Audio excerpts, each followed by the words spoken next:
오늘 하나님의 말씀은 하나님과 발락 사이에서 라는 제목으로 받겠습니다.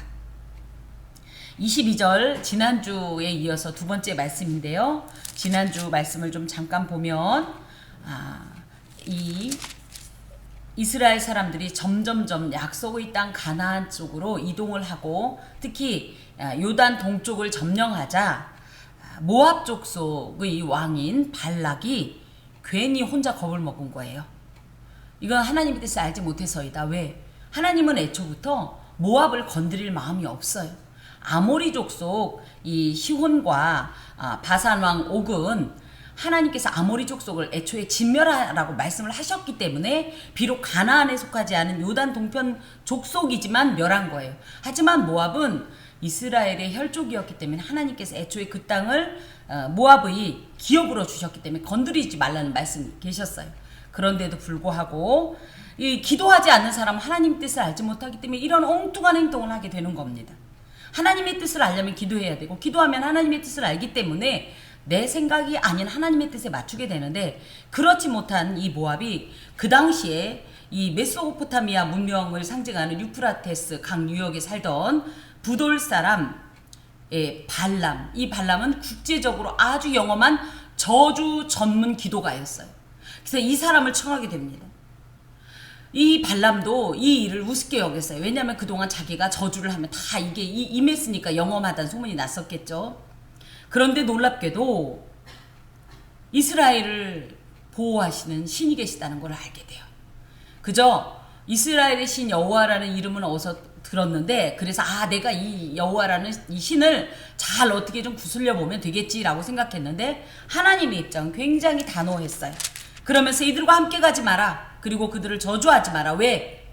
이스라엘 백성은 니들이 보기에는 그저 애굽에서 나온 하나의 그 미천한 아주 또 미약한 어떤 족속인 것 같아 보이지만 이들은 나의 복을 받은 백성이다. 내게서 복을 받은 그런 존재이기 때문에 내가 저주해도 저주가 의미가 없고 더하여서 내가 이들의 시조라고 할 수 있는 아브라함에게 너를 축복하는 자를 내가 축복하고 너를 저주하는 자를 내가 저주하겠다는 말씀을 하셨다. 말을 약속을 했다. 그거에 의해서 네가 그들을 저주하면 너도 저주를 받을 거다. 발람은 이 두려운 말씀을 듣고 단호하게 떨쳐내는 듯 했으나 다시 이 1차적인 발람의 거절을 듣고 발락이 다시 집요하게 발람을 초청했을 때 그것을 단호하게 거절하지 않고 뻔히 아는 대답을 다시 질문하게 됩니다. 하나님께서는 이미 이 발람이 탐욕의 눈이 어두워서 물질 또 신분적 상승의 눈이 어두워서 그곳을 가고 싶어하는 마음을 아셨어요. 그래서 그것을 마치 겉으로는 허락한 것 같지만 이것은 허락이 아니라 내 자유의지가 정히 그것을 원한다면 나는 거기에 관여하지 않겠다. 그 대신 네가 선택한 자유의지는 네 책임이다. 그 결과는. 그러면서 내가 이르는 말만 해라. 다른 쓸데없는 말을 하거나 더하지도 덜하지도 말라. 네가 그간 얘기했던 대로 내가 했던 말을 다 전하지도 않고 네 임의대로 막 삭제하고 그랬던 건 일치하지 말라. 이런 말씀을 하시면서 이제 일단락이 되었었어요. 그래서 이제 21절에 보면 발람이 하나님께서 이건 우리는 아는 거예요. 이미 하나님은 지금 허락하지 않았다는 걸. 그 길은 가면 안 된다는 걸. 하지만 발람은 이스라엘의 신 여호와가 허락을 해줬다. 이렇게 생각을 하고 아침에 일어나서 자기 나귀에 안장을 지우고 모압 고관들과 함께 출발을 하게 됩니다. 아주 기고만장하고 당당한 모습이에요. 왜? 허락받았다. 이것은 사실은 발람의 착각입니다. 왜냐하면 이 일어나서라는 말이 와야콤인데요. 이따 오후에도 달리다 쿰할 때 그 쿰을 얘기하겠지만 쿰이 뭐냐면 일어나다는 뜻이에요.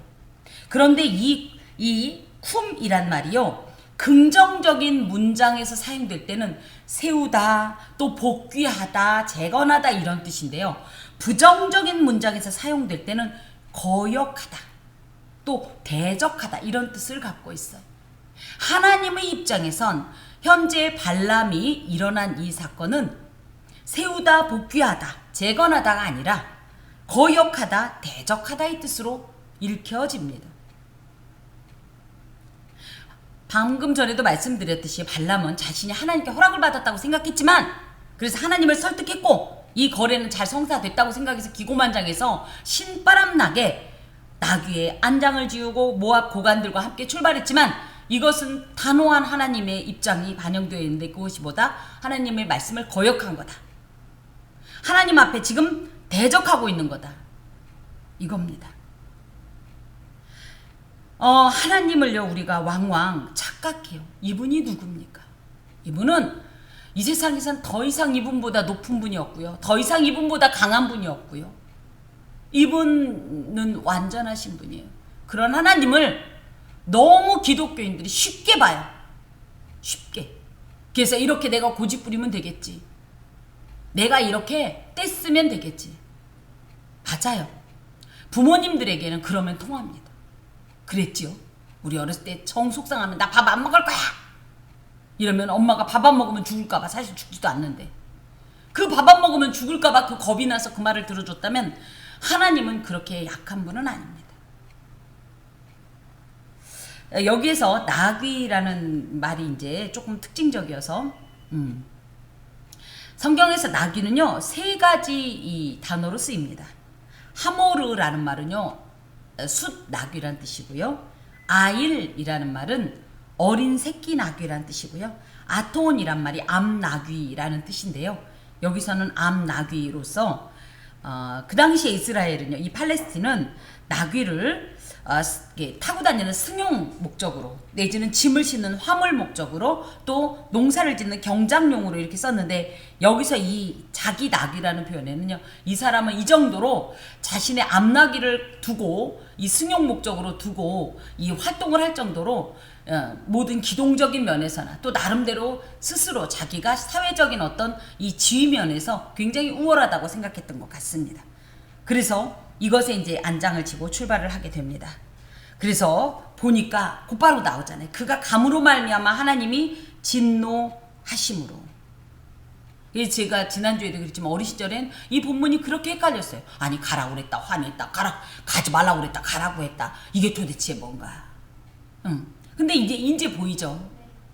그가 감으로 여기 이제 21절을 보면 그가 일어나서 출발한 것이 일어난 것이 즉 대적하는 것이 거역하는 것이 당연히 하나님을 진노하게 하는 거죠. 자 그러면서 하나님 여호와의 사자가 그를 막으려고 길에 서니라. 하나님은 아직 포기하지 않은 거예요. 발람을. 안 그랬으면 이런 행동하지 않으셔도 돼요. 가다 그냥 저주하고 죽으면 돼요. 저주 이 아브라함의 후손인 이스라엘을 저주하는 자는 하나님께서 저주하기로 하셨기 때문에 하나님의 저주를 받게 하면 그만이에요. 그런데 여기서도 하나님께서 아니 진노하셨으니까 어떻게 해야 돼요? 그 자리에서 벼락을 때리든지 그죠? 돌덩이만한 우박 하늘에서 하나 딱 떨어뜨리면 그냥 끝인데 왜 하나님께서 그를 막는 행동을 하시냐고요. 이 발람이 영적인 무지로 인해서 하나님의 역설적 경고 그래 가라 일어나 함께 가라. 그런데 이게 그래 가 제발 좀 가 이게 아니잖아요. 그죠? 가라 그렇게 가고 싶으면 가라 이런 뜻이란 말이에요. 근데 그런 역설적 경고를 분별하지 못하고 욕심을 채우기 위한 자기 합리화로 인해서 이 범죄 의지로 인해서 눈이 지금 멀어버린 상태인 거예요. 그것을 하나님께서는 어떻게 해요? 포기하지 않고. 그래서 에스겔 18장에 보면 내가 악인의 하나인들 죽는 것을 기뻐하지 않는다는 표현이 이런 곳에 나와 있는 거예요. 포기하지 않고.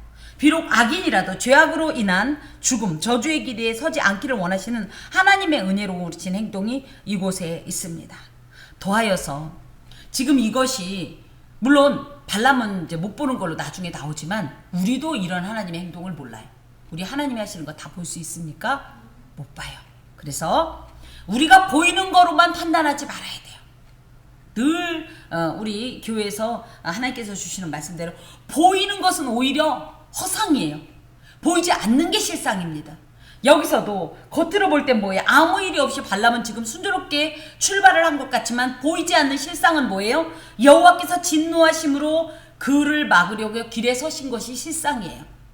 그래서 신앙인들은 제발 보이는 것으로 판단하지 마시고 이것의 배후에 계신 하나님의 그 행동 내지는 실상에 자꾸 이 귀를 기울이고 분별할 수 있어야 합니다. 인간의 눈에는 하나님의 행동이 보이지 않아요. 기본적으로 그렇습니다. 하지만 이 믿음의 눈으로, 신앙의 눈으로는 하나님이 어떻게 하시는지 보여요. 알고 싶으시죠?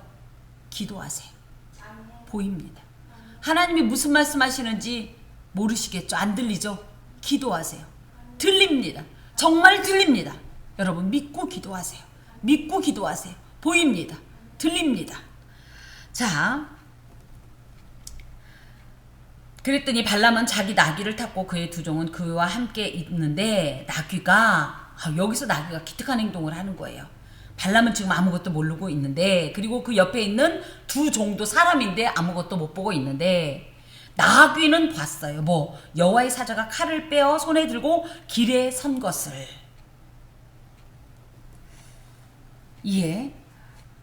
너무 안타까운 게 이게 바뀌어야 돼요. 나귀는 못 봐도 상관없어요. 그죠? 인도자는 누구예요? 발람이에요. 사람이에요. 이 영안이 뒤바뀐 거예요. 나귀는 안 봐도 되는데 보고, 발람은 봐야 되는데 못 보고. 자칭 영매인 발람의 눈은 욕심으로 감겨서 하나님의 뜻을 지금 보지 못하고 있는 상태인 겁니다. 도리어 짐승인 나귀의 눈이 하나님의 뜻을 보는 거예요. 이런 것을 갖다 뭐라고 표현하냐면 짐승만도 못한 인간이라고 표현하는 거예요. 지금 그렇잖아요. 나귀만도 못한 발람이에요. 그것을 보고 나귀가 어떤 행동을 하냐면 길에서 벗어나 밭으로 들어간지라. 발람이 나귀를 길로 돌이키려고 채찍질하니 여호와의 사자는 포도원 사이 좁은 길에 섰고 좌우에는 담이 있더라. 나귀가 여호와의 사자를 보고 몸을 담에 대고 발람의 발을 그 담에 짓누름에 발람이 다시 채찍질하니 여호와의 사자가 더 나아가서 좌우로 피할 데 없는 좁은 곳에 선지라.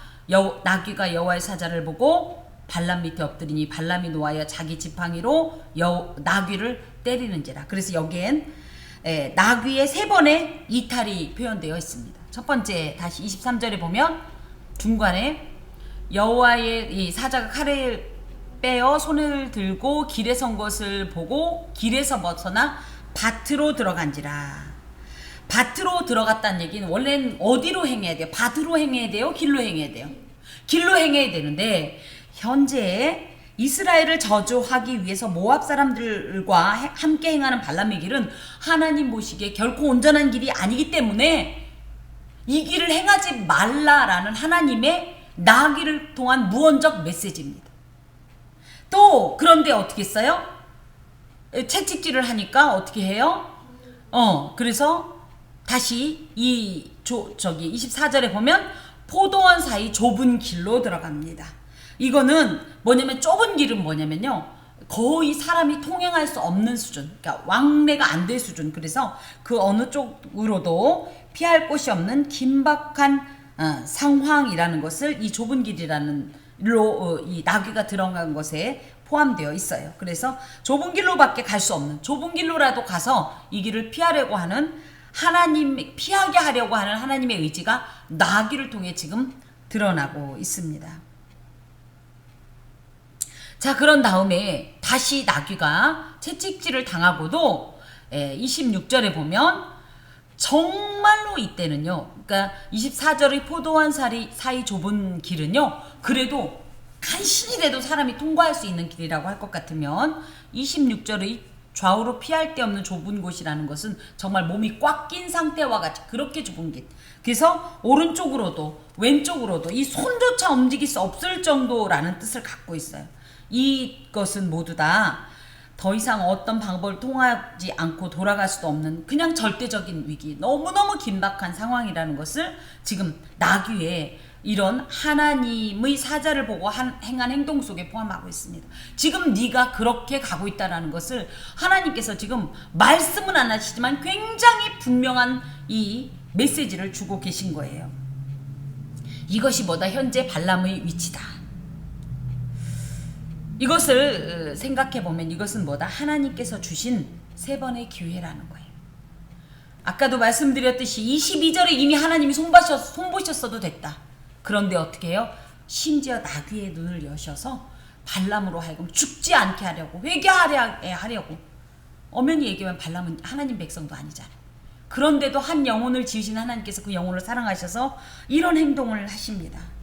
사실 우리에게 있어서 하나님의 진노가 무섭지만 더 무서운 건 뭐냐면요. 하나님의 유기입니다. 유기. 모른 척 해버리는 거 아니면 내버리는 거. 오히려 내가 잘못했는데 그냥 두는 것이 진짜 비참하고 두려운 거예요. 여러분, 하나님께서 무슨 수를 써서라도 발람을 돌이키려고 이렇게 3번씩이나 행동한 것은 대단한 은혜로서 우리 삶 가운데 하나님 앞에 합당치 않은 길이 있을 때 하나님께서는 정말 막다른 골목까지 밀어붙여서라도 그 사람이 돌이키기를 원하고 온전한 길로 행하기를 원한다는 사실을 기억해야 돼요. 그래서 그냥 표면적으로 볼 때 왜 이렇게 내 삶은 어려워가 아니라 뭐예요? 와우, 어쩌면 이것이 하나님께서 원하지 않는 길이다 보니까 밭으로 또 그냥 이 좁은 길로 좁은 곳으로 막 밀어붙이나 보다 라고 생각을 해볼 필요도 있다라는 거죠. 이렇게 하나님께서 3번의 기회를 줬지만 끝내 발람은 하나님의 뜻을 깨닫지 못하고요. 후에 보면 어떻게 이렇게 됐으면 왜 이러지 얘가? 뒤에도 나오잖아요. 30절에 나 한 번도 이런 적 없잖아요. 그랬더니 맞지, 너 한 번도 그런 적 없지. 그랬으면 얘가 왜 이러나? 오늘따라 왜 이러나? 이건 뭐가 있나? 라고 생각을 했어야 된다는 거죠. 하지만 자신의 이 고집으로 내지는 엉뚱한 확신으로 끝내 이 길을 고집할 때, 나아갈 때, 진행시킬 때 하나님께서 이렇게 진노의 칼을 빼어 드시는 것을 기억하셔야 합니다. 더하여 나귀가 3번의 이런 이탈 행위를 했을 때 발람은 3번의 채찍질을 하게 됩니다. 이것은 영적으로 무지한 자의 이 어리석음으로서 짐승조차도 하나님의 사자를 통한 하나님의 뜻을 발견하건만 양심이 탐욕으로 물들어 있는 인간은 짐승만 또 못해서 아무것도 보지도 못하고 깨닫지도 못하는 거예요. 더하여서 영안이 어두운 상태이기 때문에 오히려 나귀가 몸부림쳐서 이 자기의 뜻대로 행하지 않고 심지어 25절에 보면 나귀가 여호와의 사자를 보고 몸을 담에 대고 발람의 발을 그 담에 막 짓누르는 이런 표면적인 것만 보고 그것 때문에 분노할 뿐이에요. 그래서 분풀이를 할 뿐 왜 이 일어나고 있는지 그 원인을 깨닫지도 못하고 한 번쯤 보려고도 하지 않는 그런 모습입니다. 이런 면에서 발람은 주어진 환경과 고난만을 원망할 뿐 그것을 통해서 일하시고자 하는 하나님의 이 의도를 전혀 파악하지 못하는 많은 사람들의 표본이 됩니다. 히브리서 11장에 보면 믿음은 바라는 것들의 실상이요 보이지 않는 것들의 증거라고 말씀하셔요. 계속 바라는 것도 보이지 않는 것도 실제적으로 우리가 만져지지 않는 거지만 사실은 이게 실상이라는 거예요. 이게 우리 믿음에게 증거가 된다는 거예요. 그래서 신앙은 보이지 않는 현상이 아닌 보이지 않은 실제를 보는 것이다라는 말씀을 제발 기억하시고 자꾸만 이 1차원적으로 또 내가 생각하는 여기에 갇히지 말고 이건 너머에 계신 하나님의 뜻은 무엇일까를 다시 한번 좀 생각하는 영적 성숙도를 우리가 가져야 하겠습니다. 자, 그랬더니 드디어 이제 도무지 안 될 상황에서 하나님께서 극적으로 개입하시는데요. 28절 여호와께서 나귀 입을 여시니 하나님은 나귀에게 말을 할 수 있도록 하실 수 있으신가요? 우리가 이런 성경을 읽을 때 이런 게 어딨어라고 하지 않는 것은 우리 안에 믿음이 있기 때문이에요. 어떤 믿음? 천지 만물을 창조하고 다스리시는 하나님의 절대적인 권능을 믿기 때문이에요. 하나님은 얼마든지 가능합니다. 그래서 할 수 있거든이 무엇이냐? 믿는 자에게 능치 못함이 없다라는 것이 우리가 실제적으로 그런 능력이 있어서가 아니라 그런 우리를 통해 일하시는 하나님의 이 절대적인 권능을 표현하는 것인데 하나님께서 오죽 답답하면 하나님의 뜻을 자칭 영매라고 눈을 떴다 감는 자 자기 자신을 그렇게 포장하는 이 발람이 하나님의 뜻을 전혀 분별하지 못하자 그리고서 계속적으로 그 길을 행하려고 심지어 하나님께서 주신 3번의 기회를 무참히 멸시하고 오히려 나귀에게 화풀이를 하고 이런 잔악한 행동을 하자 하나님께서 일시적으로 나귀의 입을 여신 거예요. 이런 내용들은 우리가 저희가 이제 성경고사를 볼 때 이런 질문이 있었어요. 성경에서 동물이 말을 한 경우, 그죠? 발람의 나귀와 또 뭐가 있을까요? 창세기 3장의 뱀, 그쵸? 하나님은 동물 아니라 예수님께서는 그랬잖아요. 누가복음 19장에 애들이 막 호산나 외치고 그러니까 사람들이 조용히 좀 시키죠. 당신 제자들 왜 이렇게 주책바가지를 합니까? 이랬더니 뭐라고 예수님, 이들이 소리 지르지 않으면 돌들이 소리 지르리라. 예수님께서는 얼마든지 돌들로 찬양을 받으실 수 있으신 분이십니다. 아멘. 이런 하나님의 절대적인 권능이 이 말 속에도 담겨져 있습니다. 아멘. 그러면서 발람이 이르되 발람에게 이르되 내가 당신에게 아니죠. 여기가 아니었구나. 예, 나귀의 입을 여시니 나귀가 한 말이에요. 아이고 제가 순간적으로 착각했습니다. 발람에게 나귀가 한 말이에요. 발람에게 이르되 내가 당신에게 뭘 했길래 뭘 그렇게 잘못했냐? 왜 날 때리냐? 그랬더니 발람이 아직도 알지 못하고 네가 나를 거역해 하였기 때문에 내가 너를 때린 거다. 내 손에 지금 채찍만 있어서 다행이지 만약에 칼이 있었으면 너 죽였다. 그랬더니 나귀가 생각해 보쇼. 내가 그동안 당신을 태우고 그렇게 다니면서 한 번이라도 내가 이렇게 했디까? 그러지 않았으면 알아들었어야지. 내가 왜 그러는지. 그죠? 말이 그치. 나귀가 보이긴 하죠. 그래서 피했더니 맞죠. 얼마나 억울하고 분통이 터졌겠어요. 그죠? 이 얘기를 꼭 해주고 싶었는데 하나님께서 정말로 답답하니까, 이게 사실은 나귀의 속풀이를 하라고 입을 열어주신 건 아니지만 나귀도 정말 하고 싶었을 거야 이 말을. 응? 정말 해도 넘어간 거 아니냐 이 미련탱이. 응? 인간 짐승만도 못한 인간아, 오죽하면 내가 그랬겠냐, 내가 한 번도 안 하던 행동을 했겠냐, 제발 그 눈을 뜨고 봐라 지금 상황이 어떤지, 이 얘기를 하고 싶었을 거예요. 예. 그랬더니 지금 그러면서 발람이 얘기하길 한 번도 그런 적 없었다. 여기엔 29절에 보면 참 무서운 말이 있어요.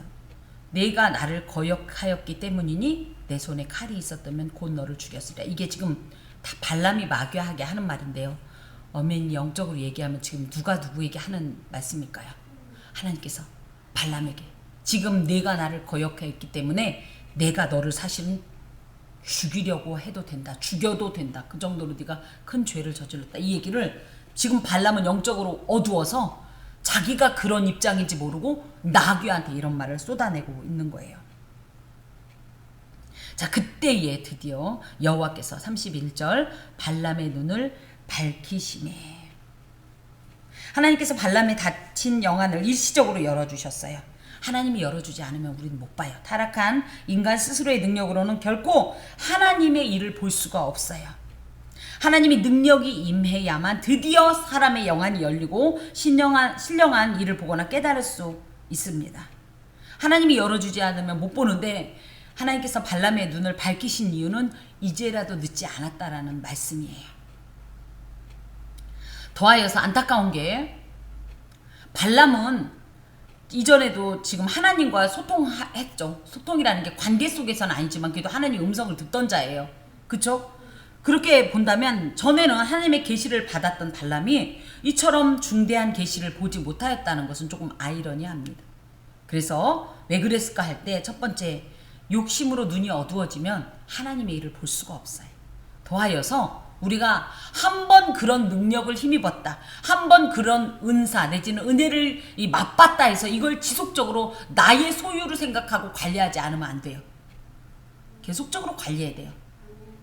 계속적으로 우리가 하나님 안에서 하나님과의 신령한 어떤 이런 관계를 유지할 때에 우리의 어떤 영성도 다운되지 않습니다.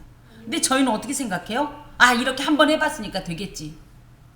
하나님이 주지 않으면 우리는 그 일을 이룰 수도 없고요. 그것을 볼 수도 들을 수도 행할 수도 없다라는 사실이에요. 발람 아니라 누구라도. 그래서 여러분, 나의 현재의 신앙에 자신만만해 하지 마세요. 늘 떨어질까, 실족할까 떨며 두려워하며 섬겨야 합니다. 그랬더니 드디어 이 발람의 눈에도 여호와의 사자가 손에 칼을 빼들고 길에 선 것이 보이는 거예요. 그랬더니 이제 머리를 숙이고 엎드립니다. 32절 여호와의 사자가 그에게 이르되 너는 어찌하여 내 나귀를 이같이 3번 때렸느냐. 진짜 나귀를 때린 자체가 문제일까요? 내가 3번씩이나 기회를 줬는데 왜 그것을 왜 못 알아차리느냐, 이 미련 곰탱이 같은 인간아. 보라, 내 앞에서 내 길이 사악함으로 내가 너를 막으려고 나왔는데 너는 못 보고 나귀가 나를 보고 나를 돌이켜서 3번 피했다 이거예요. 이 나귀만 또 못한 인간아. 나귀가 만일 돌이켜 나를 피하지 아니하였다면 내가 벌써 너를 죽이고 나귀는 살렸으리라. 앞부분에서도 말씀을 드렸지만 32절에 보면 중간에 보라 내 앞에서 내 길이 사악함으로, 지금 이 길이 어떻다는 거예요? 하나님이 보시기에 발람 자신은 하나님과 얘기 잘 끝냈다고 할지 모르지만 여전히 하나님 보시기에는 이 길은 악을 자처하는 길이고 저주를 자처하는 길이라는 거예요. 그래서 내 입장에서 볼 것이 아니라 하나님의 입장에서, 그래서 이 왕왕 그런 말씀을 드리는 게, 하나님이라면 어떻게 하실 것인가? 어떤 내가 갈팡질팡할 때, 방향을 모를 때, 선택을 못할 때, 결단을 못할 때는 어떤 말을 해라? 이 상황에서 하나님이라면 어떻게 하실 것인가? 하나님이라면 어떻게 하실 것인가? 하면서 뭐 저 구름에다가 뭐 하나님이 뭘 쓰는 그런 식이 아니라 감동을 주세요. 하나님의 특히 응답의 이 초점은 뭐냐면 우리의 영적인 상태입니다. 우리가 육체적으로는 쇠잔해져도 우리의 영이 강건하여지면 오히려 이 육신을 소생할 수 있어요. 그런데 우리가 육체적으로 제 아무리 강건해도 영이 쇠잔해버리면 무너집니다. 우리는 흙집이기 때문에 그냥 무너져요. 그래서 어떤 일을 결정할 때 내 입장이 아니라 나를 신뢰하지 마세요. 하나님이라면 어떻게 하실 건가? 답이 안 나오면 말씀을 보시고요. 그러면서 계속적으로 하나님의 메시지는 무엇인가를 찾아서 그것에 따라 선택하고 결정을 하고 행하여야 합니다. 발람이 이제 34절 여호와의 사자에게 말하되 내가 범죄하였나이다. 당신이 나를 막으려고 길에 서신 줄을 내가 알지 못하였나이다. 당신이 이를 기뻐하지 아니하시면 나는 돌아가겠나이다. 이 말을 하니까 어떤 느낌이 들어요? 어머, 발람이 드디어 달라졌어요? 예. 이 지금 현재 이 발람은요, 눈 가리고 아웅식의 거짓 회개입니다. 이 사람이 정말 자신이 범죄했다라고 생각을 했다면 어떻게 했어야 돼요? 당신이 나를 기뻐하지 아니하시면 나는 돌아가겠나이다라는 말을 할 필요가 없어요. 그냥 돌아갔어야 돼요. 그런데 아직도 어떻게 생각하고 있는 거예요? 아직도 하나님하고 딜을 해보겠다는 생각을 갖고 있는 거예요.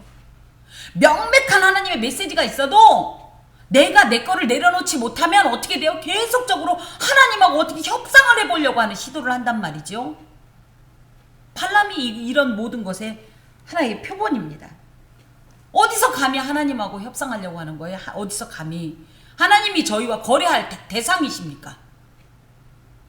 근데 저희 신앙인들도 마찬가지예요. 내가 내 거 내려놓기 싫으니까 어떻게 해요? 뻔히 하나님이 메시지 주셔도 그걸 수용하기 싫으니까 자꾸만 기도해 볼게요. 기도해 볼게요. 뻔히 알아요.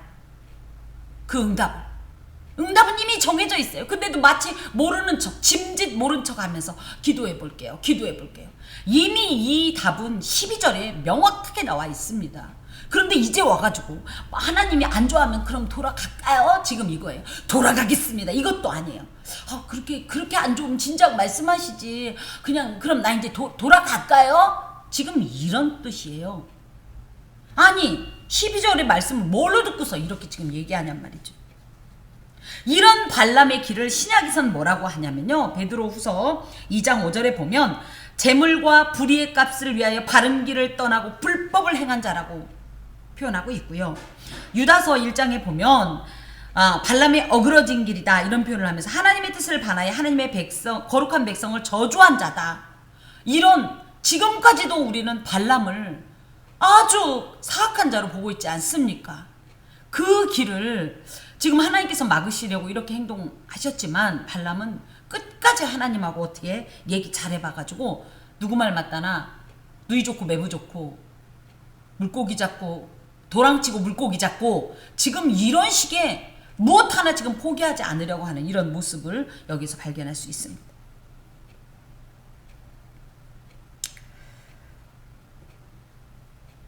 발람은 지금 수차례 하나님 앞에 경고를 받았어요. 그런데 어떡합니까? 끝내 발락의 그 초청에 응하게 됩니다. 그런 모습 속에 누가 있습니까? 우리가 있습니다. 우리도 하나님께서 우리의 생활 중에 끊임없이 경고하신 내용이 있을 거예요. 있어요. 한 번만 하지 않아요. 왜냐하면 한 번에서 말기도 알아듣지도 못하고요. 설령 또 알아들으면요. 그것이 실제적으로 행동되어질 때까지 계속 경고하십니다. 누군가가 당신은 이런 면이 있습니다 라고 이야기했을 때 그것을 나 원래 그래 라고만 생각하지 말고 어떻게 해야 되냐면 내가 그렇구나 하면서 이것을 사람의 말로만 듣지 말고 하나님의 경고의 메시지를 받아야 되는 것이 나의 이런 성향이 공동체를 약하게 하고 나의 이런 성향 때문에 누군가가 괴롭고 불편하고 상처를 받게 된다면 하나님 안에서 적어도 하나님 안에서 이 부분을 정말로 갖고 나의 뼈를 깎는 고통을 감수하고라도 이것을 수정하고 변화되려고 몸부림쳐야 됩니다. 하나님께서 이렇게 여러 번 발람을 지금 경고하는데도 네 알고 있어요. 이스라엘 백성 복받은 백성 알았어요. 지금 이러는 발람을 보고 우리가 모두 발람 잘했다고 그래요? 발람 이해가 돼요? 네. 근데 나는 왜 발람처럼 해요?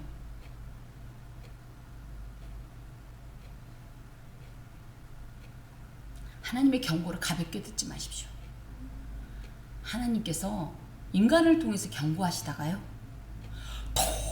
도무지 이 인간이 봐요. 나귀를 통해 지금 계속 경고하셨잖아요. 근데 도무지 이 사람이 변화가 없고 말귀를 못 알아들으면 하나님이 직접 나타나시잖아요. 얼마나 무서운 건 줄 아세요? 그걸 몰라서 지금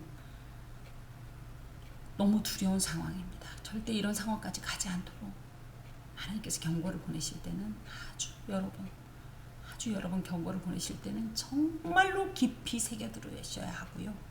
수정해야 합니다.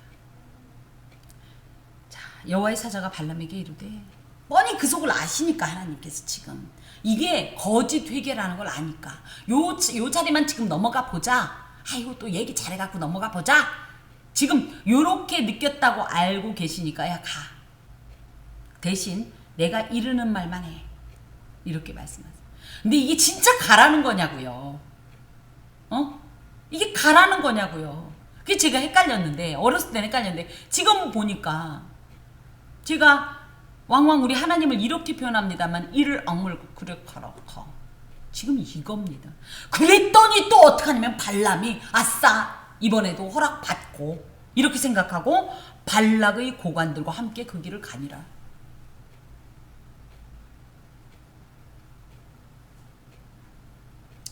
저는 그 발람이 그 모습을 보면서 이런 하나님의 속으로 하시는 말씀을 혼자 생각해 봤어요. 야, 그래. 그런다고, 가라 한다고 진짜 가냐? 그 발람의 그 길을 보면서 하나님 그러셨을 것 같아. 아이고, 진짜 가란다고 가냐? 넌 아직도 나를 모르냐? 내가 하는 말을 그렇게 못 알아듣냐? 이속도 모르고 발람은 자기의 기뻐하는 길을 갑니다. 그랬더니 이제 발람이 온다함을 듣고 모압 변경의 끝 아르논가에 있는 성읍까지 가서 그를 영접하고 이 아르논가는요 모압의 국경지대예요.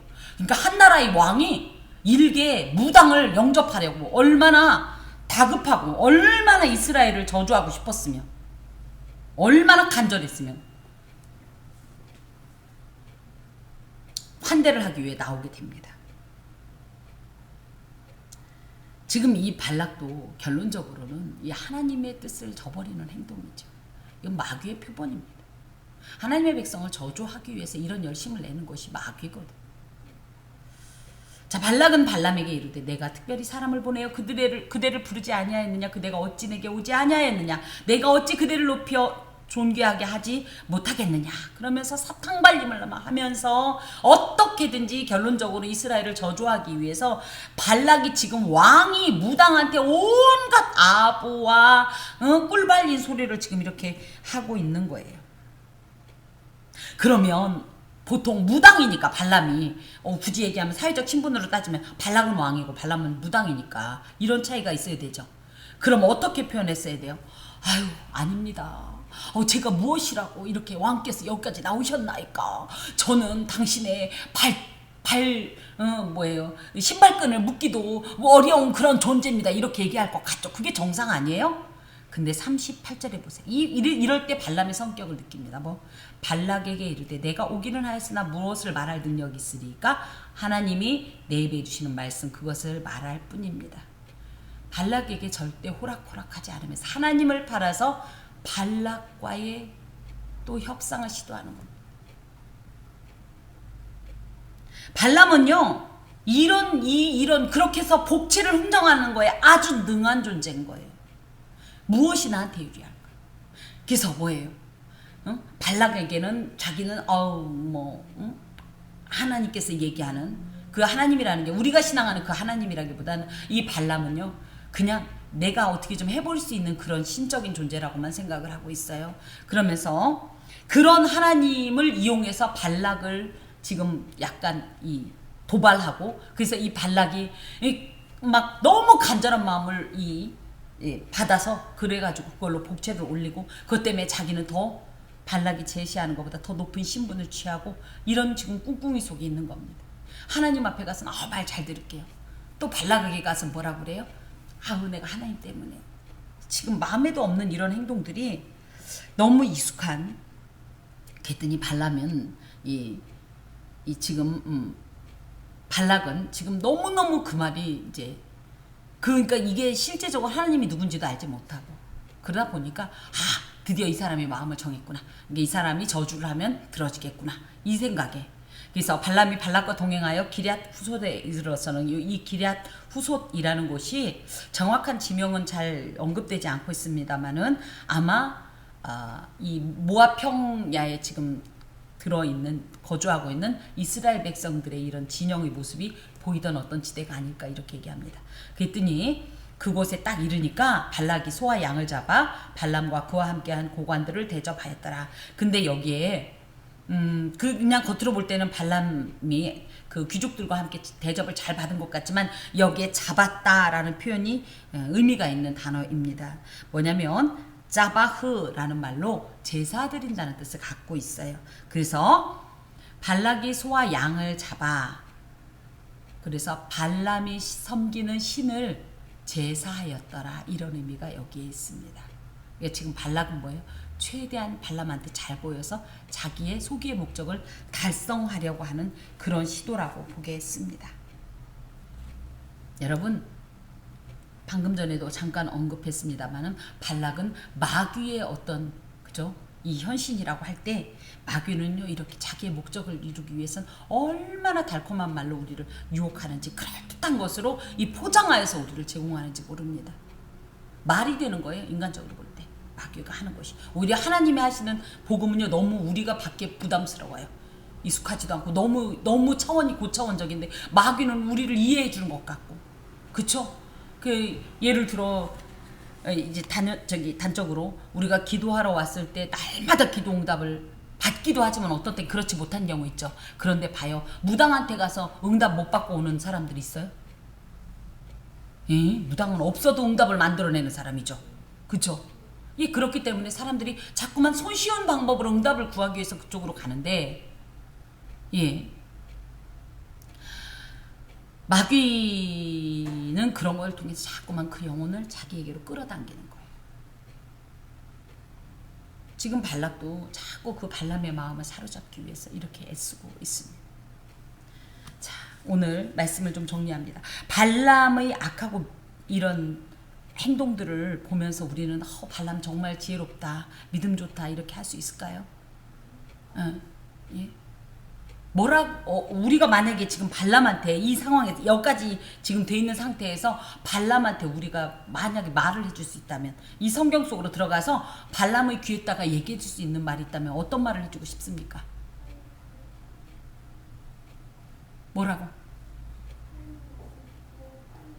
제발 좀 돌아가. 하나님 무서운 줄 알고. 도망가. 제발 뛰어 돌아가. 그쵸? 안타깝게도 이런 발람의 악하고 미련하며 고집스러운 행동은요 현재 우리 성도의 전형적인 모습입니다. 우리는 엄연히 얘기하면 누구에게 속한 자라고요? 하나님께 속한 자. 하지만 하지만 진짜입니까? 아니잖아요. 우리는 어떤 때 보면요, 하나님께 속한 자 같아요. 근데 하나님께 올인하지 않습니다. 하나님께 올인하는 척 하면서도 어떻게 왕왕 발락이 나를 청할 때는 또 거기로 흔들려요. 그래서 마치 하나님께도 줄 하나 던져주고 발락에게도 줄 하나 던져주고서 양쪽에서, 그죠? 그래서 어떤 쪽이 나한테 더 유리할까? 누구 말 맞다 어떤 쪽 말이 내 마음에 더 드나? 나를 더 높여줄까? 나를 더 행복하게 할까? 내 마음을 시원하게 해줄까? 하면서 여기 둘 사이에서 줄다리기를 하고 있는 존재들이 아닌가, 이런 생각을 해봅니다. 그러면서 뭐예요? 정말 하나님께 맡기는 거예요? 아니요. 그 모든 선택은 내가 하는 거예요. 그 모든 결정은 내가 하는 거라고 착각하면서 우리는 이 둘 사이에서 적절히 줄다리기를 하고 있지는 않은가. 그러니 이런 그 모습이 그 당시에도 있었기에 이스라엘 백성들을 향하여서 엘리야가, 야, 언제 여호와와 바알 사이에서 머뭇머뭇하고 언제까지 있을 거냐? 둘 중에 하나 빨리 선택해라. 이런 얘기를 하게 되는 겁니다. 우리도 마찬가지예요. 지금 사실은요, 여호와가 하나님이면 여호와를 선택해야 되는데 우리는 여호와가 하나님인 건 어렴풋이 알겠는데 발락도 놓지 못하겠는 거예요. 그래서 둘 중에 하나를 자꾸 취하려고 줄다리기를 하고 있는 모습입니다. 그래서 첫 번째, 여러분 둘 중에 하나 빨리 선택하세요. 하나님 편이면 하나님 편으로 그냥 선택하세요. 아니면 그냥 대놓고 발락으로 가세요. 이거는 필요에 따라서 어떤 때는 하나님 편에 섰다, 어떤 때는 발락의 편에 섰다. 그러면 이 발락의 정체가 무엇일까? 무엇이 발락일까요? 차라리요, 이런 것들이 멀리 있으면 나아요. 이 세상에서 가장 이기기 어려운 씨름선이 상대가 누군 줄 아세요? 나예요. 가장 치명적이고 가장 집요하고 가장 가까운 그 발락이 바로 나입니다. 나를, 그래서 결론은 뭐예요? 나를 선택하든지 하나님을 선택하든지, 지금 이 말입니다. 나의 발락, 내 안에 있는 발락, 나의 발락들은 무엇일까요? 신앙의 성장을 저해하는 다양한 요소들로서 첫 번째, 하나님과의 관계를 소원하게 만드는 습관과 삶의 방식들이요. 난 이러면 이상하게 하고 하나님하고 멀어지더라. 그런데도 뭐예요? 왜 이걸 못 놔요? 너무 달콤해. 이게 좋아. 이게 편해. 이게 익숙해. 나 이렇게 하면 살 것 같아. 이렇게 하면 행복해 갈 것 같아. 라고 하면서 누가 봐도 아우 너는 역시 그렇게 행복할 것 같아. 라고 할 수 있는 그 발락들에게 우리가 자꾸만 넘어지고 있어요. 그 발락을 자꾸 선택하니까 하나님과의 자꾸 멀어지고 나는 자꾸 발락을 따라가고 발락이 나고 내가 발락이 되는 겁니다. 나를 온전한 길에 서지 못하도록 넘어뜨리는 이 수많은 내 안에 있는 발락, 무엇인지 생각해 보시고 하나님은 그 길을 선택하는 발람에게 경고하시듯이 우리를 경고하십니다. 사랑하기 때문에 그곳으로 가지 말라고, 그렇게 행하지 말라고 하오니, 여러분 첫 번째, 하나님과 발락 중에 선택하세요.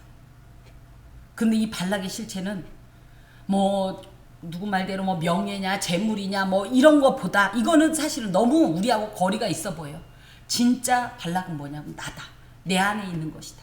내 안에 있는 하나님과의 관계를 멀어지게 하고 내 신앙을 자꾸만 휘청거리게 하고 게으르게 하고 무감각하게 만들고 감동을 주셔도 그걸 받지도 못하고 그 은혜를 소유하지도 못하는 터진 웅덩이와 같은 내 자신이 바로 발락인데, 왜 이 발락과 하나님 사이에서 갈팡질팡하면서 아직도 줄다리기를 하고 있느냐? 둘 중에 하나 선택하라. 더하여서 이 내가 발락인 거를, 내 안에 있는 발락인 거를 깨닫지 못하는 그런 상황을 생각해서 한 가지 더 말씀을 드리면, 신앙인에겐요 작은 것을 볼 수 있고 구체적이고 섬세한 걸 볼 수 있는 미시적 관점이 필요합니다. 하지만 플러스 여기만 가지면 안 돼요. 이건 균형을 이룰 수가 없고 조화가 안 돼요. 치우칠 수 있어요. 그래서 이런 섬세한 어떤 미시적 관점 플러스 거시적 관점, 그래서 나무를 보면서 숲을 동시에 볼 수 있어야 돼요. 그래서 내 입장에서 볼 땐 이게 맞는데 하나님 나라의 관점에서 볼 땐 지금 내가 맞는지 안 맞는지를 항상 잘 좀 분별을 해서 이 둘의 조화를 이루고 균형을 이루어서 가야 한다는 것이에요. 숲을 보기 위해서 그래서 하나님의 말씀을 자꾸 가까이 또 그 말씀을 먹어야 합니다. 그러고 나면 하나님의 뜻이 무엇인지를 어렴풋이라도 분별할 수 있게 돼요. 그러면서 미시적으로 하나하나 따져보는 거예요. 이것인가 저것인가 하면서 기도하는 거. 하나님 지금 내가 어느 쪽에 더 가깝습니까? 우리가 원하건대 우리는 완전히 하나님 앞에 밀착되기를 원하지만 그건 사실 거의 불가능해요. 하지만 하나님 내가 이 양쪽에서 지금 줄다리기 할 때 이 내가 발락 쪽으로 가깝습니까? 아니면 하나님 쪽으로 가깝습니까? 하나님 쪽으로 가깝도록 하기 위해서 계속적으로 말씀을 먹고 이 말씀을 의지해서 하나님 쪽으로 자꾸 붙어야 돼요. 그래야 발락을 이깁니다. 그래야 이 줄다리기에서 발락의 지배를 받지 않고 발락의 길을 따르지 않고 발락의 원하는 것을 채우지 않고 하나님의 원함대로 행할 수 있습니다. 여러분 내 편에서 계산하고 내 편에서 생각하지 마세요. 하나님 편에서 생각해 보세요. 그러면 그것이 하나님의 길입니다. 기도하겠습니다. 하나님 감사합니다. 너무너무 헷갈릴 때 내가 어디에 서 있는지 어떤 길로 행하는지 헷갈릴 때 우리의 눈을 나에게서 들어 주님을 바라보게 하여 주옵소서. 내 세계에 갇히지 말게 하시고 하나님 나라를 바라보고 하나님의 눈을 바라보면서 하나님의 그 뜻을 생각할 때 우리는 기꺼이 발락을 버리고 발락을 포기하고 하나님의 편에 하나님께 갈 수 있을 줄로 믿습니다. 주여 도와주시옵소서. 예수님의 이름으로 기도합니다. 아멘.